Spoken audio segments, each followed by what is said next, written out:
Well, hello there. It's that time again. Yes, it is. It is time for this blog that always seems to blaze every week. And today's date this week is the 1st of November of 2015. I hope you remember to set your clock back, because daylight savings time has ended. Back on standard time. And as usual, I'm going to go over the energies at the end of last week's reading, what we're coming into now, and of course, always most interesting, what lies ahead of us at the end of the week. So do stay tuned in. Very, very interesting ride this week. That's right. The first card is the last card of the previous week's reading. Now, this card for us was the Wheel of Fortune. Very nice card, very pleasant. Jupiter gives with its abundance, very generous, very expansive. So you may have had some good fortune, some very good luck, one way or another. If you're looking for employment, you might have gotten some breaks in that situation. If you're looking for a promotion, you may have had some things happen in that area. Jupiter just simply has it that way. And it just gives us that good feeling, that nice feeling, which I hope you enjoyed.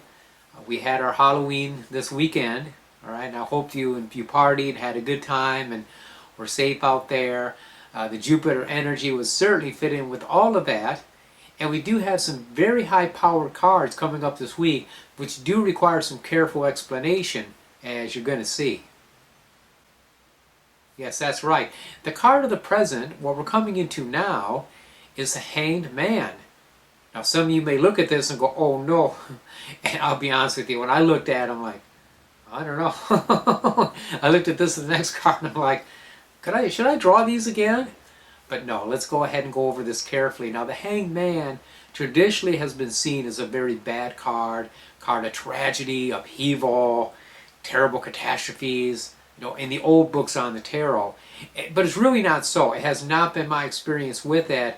And when I see it in a client's reading, I usually explain that maybe they had upset emotions, or they may be going through a period of where they are sacrificing for something bigger, something better than what they have right now. And this is more the sense that I want to look at with this card. It is attributed to the element of water. Water is our emotions, our spirit, our sense of life's course. Now, in the traditional rendering of the card, in the Rider-Waite Tarot, the Hanged Man is smiling. Despite being hung upside down, despite the crucifixion scene, he actually looks quite content and quite happy. So the basic message of the card, I think for us this week, is if you feel oppressed by some circumstances in your life, if there's something that's been going on for a while that you feel is holding you back from fully pursuing your life's course, you may need to transmute that and look at that from a higher perspective. Looking at how you can spiritually benefit from what may appear to be a restrictive experience or something that is negative in your life, how you can take that as a lesson to be learned and thus grow and go forward from it. And I think we're going to have an opportunity to do that as the week progresses. That's right. The third and final card, the card for the end of the week, is the Tower. And now you may be looking and going, oh my God, the Hangman, the Tower, Bob, how could this possibly be any good?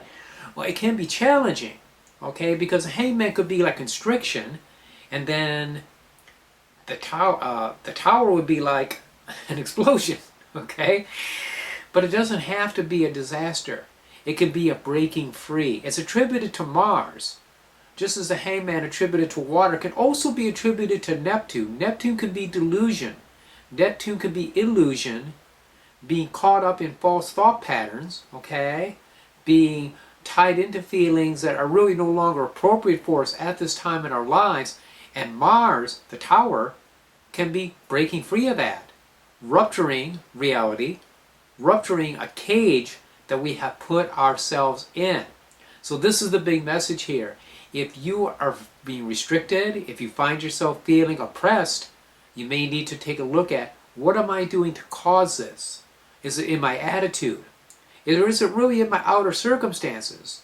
Or am I creating my circumstances with my attitude? You may want to examine this. You may want to examine how you can break down structures that are holding you back, structures that you may have put in place, that we may have put in place, that are restrictive to us, but it's time to break free of those. So this can be a very liberating week.